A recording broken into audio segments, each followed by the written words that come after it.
L'arrêté que j'ai pris cette semaine, en concertation avec l'État et avec le préfet de police, qui s'appuie sur un texte de loi qui n'est pas un des textes sur lesquels le tribunal administratif nous a dit que nous étions infondés. Donc c'est un autre texte qui concerne la qualité du paysage, la qualité de vie, qui s'appuie d'ailleurs sur également les analyses faites par l'UNESCO. Et lisez l'avis de l'UNESCO qui est très très clair, pas seulement sur le fait que ce soit un site classé depuis 91, mais sur le fait que le retour de la voiture sur ce site abîmerait la qualité de ce site. Et donc au nom et du patrimoine et de la qualité de vie pour les Parisiens, j'ai pu prendre un arrêté fondé sur les pouvoirs de police du maire. Est-ce qu'il y a toujours un risque? Bien sûr qu'il y a toujours un risque. Vous savez, nous avons eu une annulation de l'arrêté précédent. Franchement, on ne s'y attendait pas. On va faire appel. Bien évidemment, on respecte une décision de justice et loin de moi l'idée de critiquer des juges. Et on va se battre sur le fond et bien sûr sur l'argumentation. Mais nous ne nous attendions absolument pas à cela, d'autant que la procédure avait été jugée totalement conforme sur les décisions de justice qui précédaient cette dernière décision. Donc bien sûr qu'il y a toujours un risque. Il y a toujours un risque de recours et d'annulation possible de l'arrêté que j'ai pris. Et donc il y a un risque, bien évidemment, de retour des véhicules sur la Seine. D'ailleurs, l'appel que nous formons contre la décision du tribunal administratif ne viendra devant le tribunal que dans 10 ou 12 mois. Donc dans 10 ou 12 mois, on peut se retrouver à nouveau dans une situation où on nous explique qu'il faut faire revenir les voitures sur ce site, et cela en contradiction avec des textes européens si on ne reste que sur le terrain juridique. Et je veux remercier un certain nombre de personnalités qui sont venues. Cynthia Fleury qui maintenant tient le micro, une grande reconversion, mais aussi bien sûr Corinne Lepage ou encore Christian Lelanne qui représente aussi des commerçants de Paris et l'artisanat de Paris, mais Corinne Lepage qui a apporté aussi cette semaine une contribution très utile sur une analyse à faire sur en quoi le droit de l'environnement devrait aussi s'adapter à la nouvelle donne. Nous sommes la ville où a été conclu l'accord de Paris. C'est-à-dire que nous sommes dépositaires de cette ambition à l'échelle internationale. Le président de la République, d'ailleurs, porte cette ambition. Moi, je la porte en tant que maire de Paris et en tant que présidente du réseau des villes du monde. Je suis présidente du réseau des maires des grandes villes du monde. Et cette parole que nous avons engagée pour la France à l'échelle internationale, c'est une parole qui est très très forte, qui fait que la France est revenue sur la scène internationale parce qu'elle a pris des engagements très forts en matière notamment de changement climatique et de lutte contre la pollution. Et donc il y a un problème de compatibilité entre ces textes internationaux ou des textes européens et un droit de l'environnement qui est là pour empêcher des projets nocifs pour l'environnement, mais qui applique exactement les mêmes principes aux projets qui sont décidés pour améliorer la qualité de l'air ou à des projets qui peuvent être au contraire nocifs pour l'environnement. Donc il y a une évolution nécessaire et je veux remercier Corinne Lepage qui est, comme vous le savez, une personnalité qui a porté tous ces combats à l'échelle internationale, puisque c'est aussi elle qui porte le sujet de l'amococadix qui fait jurisprudence et qui aura fait date dans le droit international. Je la remercie vraiment aussi de nous apporter sa contribution et son analyse. On a l'impression qu'au-delà des enjeux de santé publique et d'environnement, cette bataille des voies sur berge est devenue l'emblème de votre gestion à la tête de Paris et de l'opposition municipale. Ça, je laisserai les Parisiens analyser et commenter, mais clairement, ce sujet était déjà emblématique de la campagne de 2014. En 2014, ce sujet, y compris les voies sur berge, mais qui sont devenus un symbole de toute une politique qu'on conduit. Vous savez, avant de venir ici, j'étais dans le 18e arrondissement, dans le quartier de Château-Rouge, la Goutte d'Or, où nous faisions la première opération Paris Respire, c'est-à-dire le quartier fermé aux voitures et ouvert aux piétons, dans le 18e arrondissement de Paris. C'est vrai qu'ici c'est devenu symbolique parce que ce site est magnifique et que la bataille est allée quand même très très loin. Certains ont poussé, je pense, des arguments, y compris qui n'étaient pas à convoquer dans ce débat très précisément. Et donc oui, c'est devenu emblématique. C'est devenu emblématique du fait que pour faire bouger les choses, pour permettre à nos enfants de respirer un air de qualité, il faut beaucoup de courage. Il faut beaucoup de courage et il faut beaucoup de soutien. Souvent, j'ai dit dans les médias, vous savez, ce que je le fais au nom des Parisiens et je suis soutenue par les Parisiens. Et certains me disaient, c'est du déni, vous voyez bien que tout le monde est contre. Il se trouve que cette semaine aussi, on a vu par une mesure de l'opinion des Parisiens que 66% des Parisiens soutiennent la politique que nous conduisons en faveur de la pollution et du retrait des voitures polluantes et que 55% d'entre eux soutiennent ce que nous faisons ici sur les voies sur berge. Je pense que ça a permis peut-être cette mobilisation, ce peuple silencieux, qui tout d'un coup s'est mis à dire écoutez, ça nous appartient et pensez à nos enfants, pensez le temps long, c'est ce qu'on demande aux politiques. Ce peuple silencieux a pris la parole et je suis heureuse parce que c'est vrai que les politiques, nous sommes souvent critiqués à juste titre et il faut qu'on soit critiqués, mais en l'occurrence, lorsque nous prenons des décisions courageuses qui se heurtent à un certain nombre de lobbies, qui se heurtent à des visions archaïque, rétrograde du monde dans lequel on est, eh bien on a besoin aussi d'être soutenu.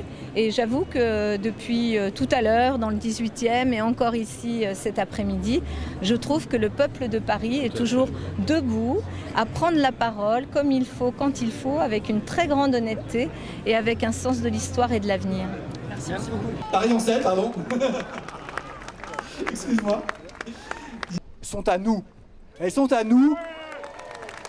Cette mobilisation citoyenne, elle est la vôtre, elle est votre parole. Et nous, les élus, ceux qui sont autour de moi, toute mon équipe, et on est nombreux, nous agissons non pas sur des coups de tête, non pas en notre nom propre, mais nous agissons en votre nom. Et en 2014, vous nous avez donné un mandat qui était très clair, qui était un mandat de lutter contre la pollution. Et dans ce mandat qui est de lutter contre la pollution, parce que cette ville était trop polluée, on avait avancé, on avait engagé beaucoup de choses. On a engagé beaucoup de choses depuis notamment 2001 et même avant sur la place du vélo ou sur les transports en commun. Mais l'accélération des choses, l'urgence climatique et l'urgence en matière de pollution de l'air nous obligeaient à avancer et à aller plus vite. Et nous avons porté un projet sur lequel nous nous appuyons et nous savions tous que ça allait être difficile. Nous savions que nous allions nous heurter à beaucoup d'obstacles parce qu'il s'agit aussi de changer nos habitudes de vie et que forcément ça allait se heurter à des personnes, des groupes, des lobbies parfois, qui pensent le monde peut-être avec des lunettes ou des rétroviseurs. Et nous nous sommes dit, ça va être très difficile, mais on va y aller parce qu'on est fort de la confiance que nous ont donnée les Parisiens. Et c'est à partir de ça qu'on agit. Et ces voies sur berge sont devenues emblématiques, d'abord parce que c'est un site magnifique. Ce site est classé au patrimoine mondial de l'UNESCO depuis 1991. Et l'UNESCO vient de dire récemment que le retour des voitures sur ce site aurait des conséquences très graves pour sa qualité, sa beauté et pour la qualité de vie de notre ville. Nous sommes très soutenus et savoir que les associations, les citoyens se sont mobilisés pour dire « ces berges nous appartiennent », ça nous a fait chaud au cœur. Ça nous a fait chaud au cœur parce que parfois, c'est vrai que dans ce combat très difficile, on nous expliquait qu'on était tout seul, qu'on était isolé, qu'on était dans le déni. Et c'est pas vrai, on n'est pas dans le déni. Nous sommes ici connectés à cette ville. Cette ville nous habite, cette ville nous inspire, cette ville nous oblige. Et en plus, Paris, c'est la ville qui a donné son nom à l'accord sur le climat. C'est pas rien, un accord international sur le climat qui dit qu'il faut lutter contre les changements climatiques et lutter pour la qualité de l'air et pour la santé. C'est pas rien un engagement international, c'est une parole forte, c'est quelque chose qui nous engage tous. Et quand le nom de notre ville est accolé à cette ambition-là, on n'en fait pas n'importe quoi. On ne se dit pas par confort, parce que c'est tellement plus agréable de ne pas se faire cogner dessus dans les médias et ailleurs, de se dire finalement laissons passer l'orage, puis on aura fait bouger un petit peu. Mais on sait très bien que le petit peu qu'on fait bouger n'est pas suffisant compte tenu de la situation dans laquelle nous sommes.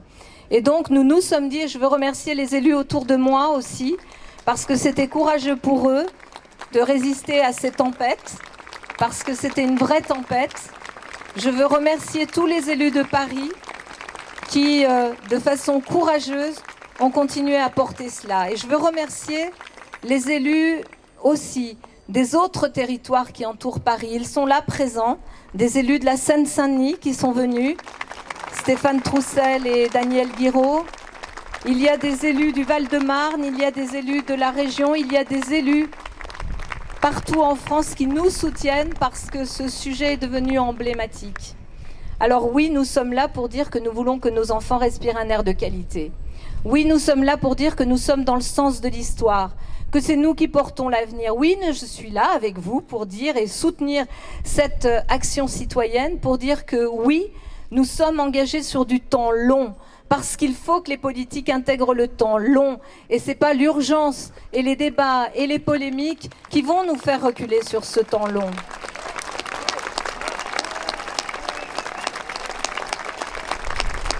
Ce que nous portons ensemble, c'est une belle ambition. C'est l'ambition de Paris, celle que Paris a toujours portée. Paris a toujours été une ville ouverte, accueillante. Et Paris est aussi cette ville qui est regardée aujourd'hui dans le monde entier. Notre mobilisation est suivie par tous mes collègues maires du monde entier qui mènent les mêmes combats que nous. Et je veux leur dire merci parce que leur appui aussi, et l'appui des citoyens de ces grandes capitales du monde, est aussi là avec nous aujourd'hui et nous fait du bien. Et puis ce que je veux vous dire, c'est que à l'occasion de ce grand débat ou polémique ou combat très pacifique, moi j'aime les combats pacifiques, vraiment, le combat il est pacifique et il doit l'être. On doit échanger des arguments, des visions et on doit s'entraîner et s'engager ensemble. Mais dans ce débat, finalement, on a appris aussi des choses, et des choses sur le fait que peut-être qu'il est temps que le droit de l'environnement évolue. Peut-être que ce qui se passe ici peut nous permettre de sortir tous par le haut et de faire avancer le droit et de faire avancer aussi le cadre dans lequel nous devons agir pour faire en sorte que le monde soit plus sain, que la santé soit vraiment une considération prise en compte par les pouvoirs publics et par toutes les autorités à chaque instant. Ça ne se négocie pas, la santé, ça ne se négocie pas. C'est quelque chose que nous devons porter ensemble. Et peut-être aussi que ce que nous faisons là va nous permettre de bouger, de gagner aussi ce combat sur le terrain du droit, et va nous permettre d'être plus forts ensemble. Merci, ça fait vraiment très chaud au cœur de voir toutes ces belles personnes, tous ces citoyens, toutes ces personnalités ici avec nous. Et j'ai envie de vous dire, ça c'est Paris, et c'est ce Paris qu'on a en commun, et c'est ce Paris qu'on veut partager avec le reste du pays et avec le reste du monde. Merci infiniment.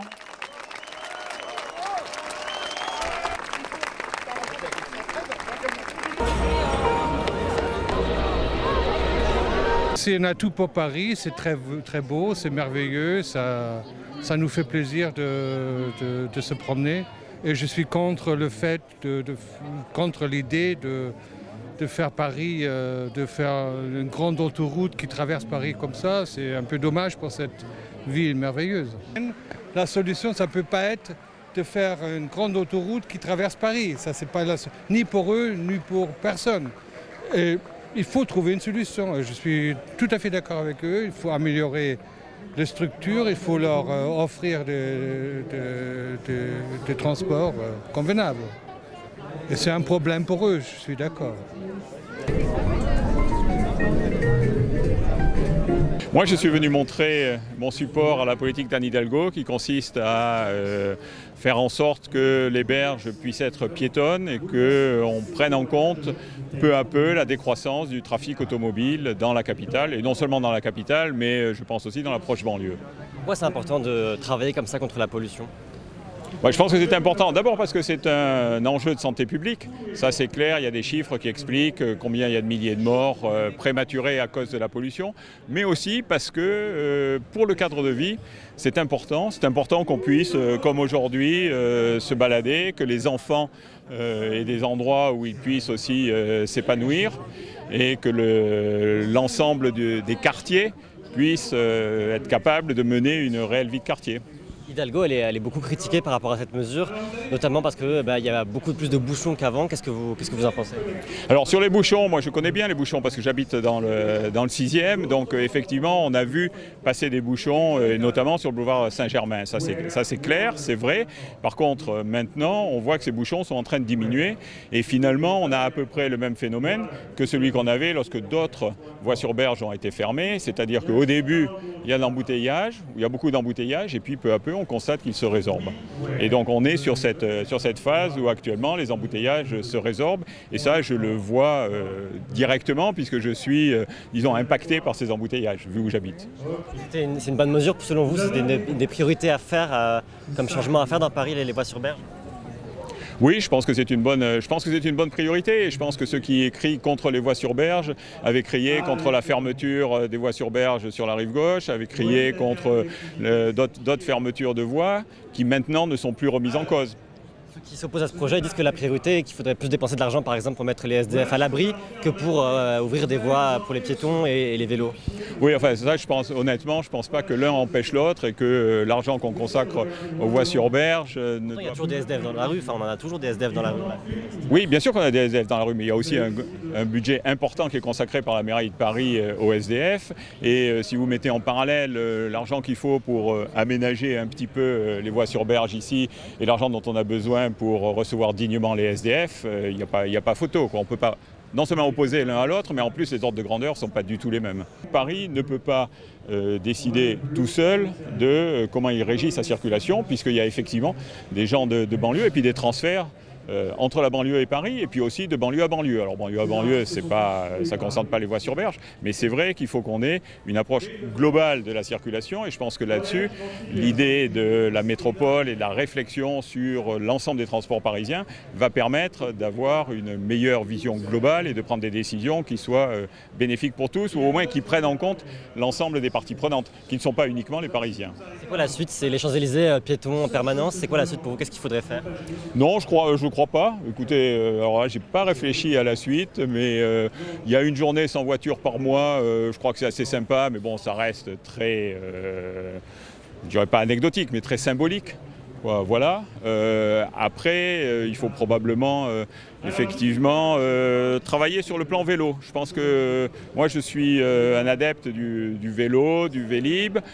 Bon, très honnêtement, il y a un vrai problème de transformation actuellement de prestataires, mais il y a aussi des endroits qui sont plutôt dangereux en Vélib et sur lesquels ça serait bien d'aménager des plans vélos qui soient... et c'est ça qui me paraît la première priorité actuellement sur les transports à Paris. Moi, je suis là aujourd'hui parce que je pense que la voiture, c'est une solution du passé et que le vélo, c'est une solution d'avenir et qu'on a besoin de ce genre d'endroits apaisés pour circuler sans subir la violence des voitures et de tous les véhicules motorisés qu'on peut subir tous les jours en ville. Moi j'ai longtemps habité en banlieue, j'ai longtemps habité dans le 94 à Saint-Maur et à Alfortville et j'ai jamais eu de voiture. Je me suis toujours déplacé en vélo, j'ai plein d'amis qui habitent dans le 94 qui se déplacent en vélo et on s'en porte pas plus mal. En fait il y a énormément de moyens de transport différents et après s'il n'y a pas d'autre solution que de se déplacer en voiture, moi je peux tout à fait le comprendre. Mais je voudrais juste que les gens qui ont une solution de déplacement autre, pour qui ça ne représente pas un effort incommensurable de se déplacer en vélo, qu'ils le fassent.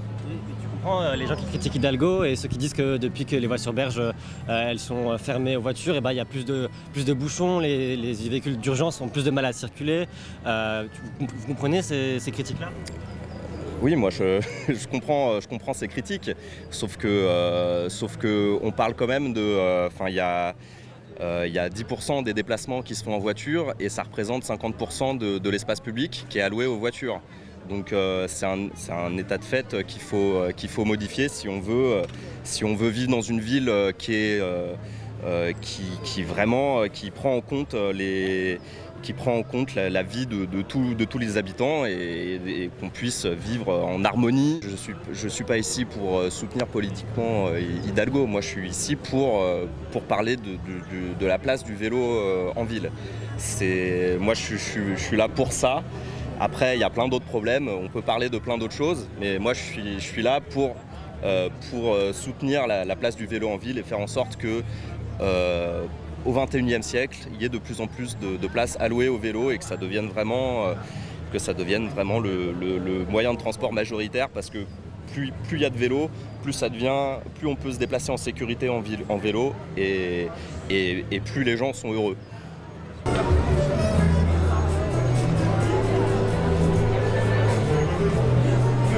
Moi je suis de banlieue. Je pense que la politique a été peut-être faite de manière un peu dure parfois. Après, il y a eu des interventions très justes qui montraient qu'on l'a taxé d'autoritarisme parce qu'une femme, alors que ça aurait été un homme, on l'aurait taxé de volonté, de courage. Mais je pense que c'est important en tant que personne de banlieue, de Grand Paris, de venir ici. C'est clair qu'il faudrait augmenter peut-être le service au niveau des infrastructures des transports communs. Au niveau de la RATP, RER, métro, j'entends pas par là le Grand Paris Express, mais je dis peut-être travailler plus sur un maillage qui est moins centré fuge et plus circulaire, quoi. Mais de manière efficiente et tout de suite, quoi. Il y a beaucoup qui disent que depuis que les voies sur berge sont fermées, il y a plus de pollution, mais ailleurs, il y a plus de bouchons, les véhicules d'urgence mettent plus de temps à arriver sur place. C'est vraiment une bonne mesure, cette mesure de fermer les voies sur berge et les laisser pour les vélos et les piétons? En fait, je ne suis pas certaine que ces études soient avérées. C'est vrai que ça pose beaucoup de questions parce qu'en fait ça reporte en effet les bouchons à l'extérieur de Paris. Après, je ne suis pas assez experte en la matière pour m'exprimer à ce sujet. Et c'est quoi le futur? C'est Paris sans voiture, sans aucune voiture? Pourquoi pas? Ça serait agréable, je pense. Enfin, moi j'aime beaucoup cet espace l'été notamment pour profiter de la Seine et des amis, de la famille, pour se poser, à faire des pique-niques. Pour aussi les personnes, je pense, qui n'ont pas beaucoup de revenus, c'est des espaces de liberté avec les aménagements qui sont bien pensés et prévus à cet effet. Peuvent devenir vraiment un espace public au sens commun où on peut partager des instants de vie au lieu d'être relégué à du privé, quoi. Là, typiquement, juste derrière moi, cette péniche dont je ne connais pas le nom, et je tirerai en tout cas, voilà le café à 2,50 € à emporter. Bon, face au prix un peu énorme et exorbitant des terrasses parisiennes, je dis prenons les quais, c'est beaucoup plus sympa et beaucoup moins cher. Voilà.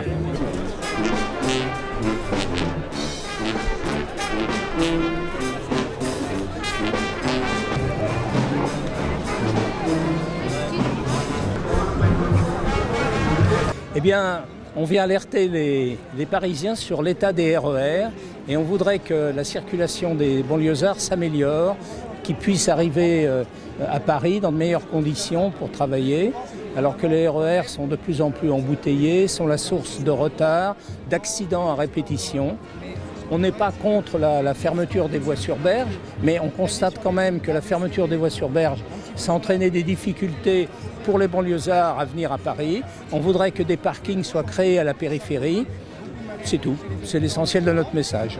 La fermeture des voies sur berge aux voitures, c'est pas une bonne mesure selon vous? Ah, pas du tout, non. Pour lutter contre la pollution, c'est une excellente mesure. On est tout à fait d'accord. Simplement, ça aurait dû être précédé de la construction de parkings à la périphérie pour accueillir les banlieusards qui viennent travailler à Paris. Qu'est-ce qu'il faut faire alors? ben, je vous le dis, construire des parkings et peut-être reprendre l'idée de Valérie Pécresse pour rouvrir une voie sur berge jusqu'en 2021, où là on supprimera complètement la circulation sur les berges, à condition que ces fameux parkings soient construits à la périphérie.